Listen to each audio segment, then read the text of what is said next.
On the edge of a quiet village stood an old well, a place whispered about in fear. The locals called it *Shrapit Quinn*, the Cursed Well. The elders warned that a terrible tragedy had poisoned its waters many years ago, and ever since no one dared to draw from it. On windy nights, some swore they could hear the faint, heartbreaking sobs of a woman rising from its depths. Was it just the wind whistling through the stones, or was it something more? For those who knew the story, it wasn't just a tale. It was a painful memory. Long ago, a kind-hearted woman named Gauri lived in the village. Her gentle spirit was as pure as the water she drew daily from that very well. But one fateful day, the village's greedy and corrupt landlord cornered her there, his intentions vile. To protect her honor, Gauri made a desperate choice. She jumped into the dark abyss of the well, and in that moment, her sacrifice turned it into a place of sorrow and dread.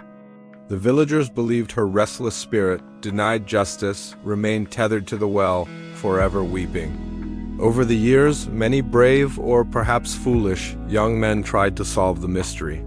They scoffed at the whispers and marched toward the well, determined to prove the stories wrong. But none of them ever came back. All that was found were haunting remnants, a piece of clothing snagged on a bush, a single shoe left by the well's edge, but never the person. The well seemed to swallow them whole. One day, a young man named Rahul arrived from the city, full of modern skepticism. He laughed when he heard the tales. "Ghosts? Really? That's just stuff to scare children," he declared to the wary villagers. Brimming with confidence, he decided to debunk the myth himself. That night, he took a lantern and strode purposefully towards the Shrapit Quinn. As he peered over the stone rim, the air grew cold. The lantern's flame flickered wildly. He leaned in, staring into the inky blackness, and then he heard it, a faint, trembling voice, barely a whisper. "Water! Give me water!" A shiver ran down Rahul's spine, but his curiosity was stronger than his fear. "Who are you?" he called out, his own voice shaking. In response, a pale, ghostly white hand slowly emerged from the water's surface, reaching up towards him. Rahul's terrified scream ripped through the silent night, echoing across the entire village. By the time the villagers gathered their courage and rushed to the well, it was silent once more. The lantern floated gently on the water, its light casting an eerie glow. But Rahul was gone. After that night, no one needed any more proof. The villagers sealed the well with heavy stones, hoping to entomb the sorrow within. But even with the stones, the legend lived on. Years passed, and the well remained a monument of fear until a wise priest, Pandit Hariram, arrived in the village. He was a man known not just for his spiritual rituals, but for his deep intuition and ability to sense the truths hidden within people's hearts. The moment he laid eyes on the sealed well, his expression turned grave.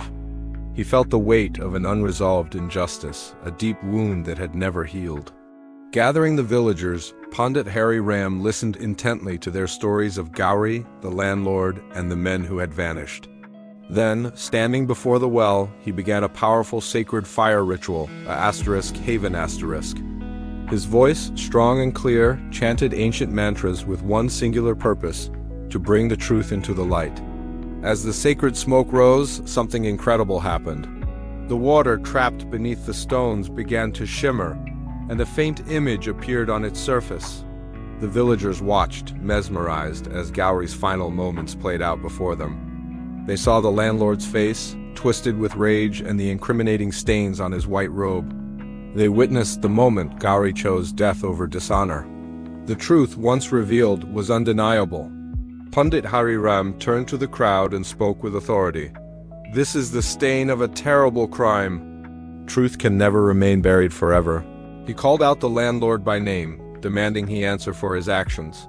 Crushed by the weight of his guilt and the irrefutable evidence, the landlord broke down, confessing everything. Justice, long overdue, was finally served. The landlord was punished for his cruelty, and a special prayer was held for Gauri's soul. As hundreds of lamps were floated upon the well, a soft, ethereal light rose into the night sky, and a gentle voice whispered, "I am at peace now. Justice has been done." From that day on, the well was no longer cursed. It became a place of remembrance, a reminder that no injustice can stay hidden forever. The curse was lifted not by magic, but by courage and the unwavering pursuit of truth. Thanks for watching. If this story moved you, don't forget to like, subscribe, and follow for more tales that remind us of the power of the human spirit.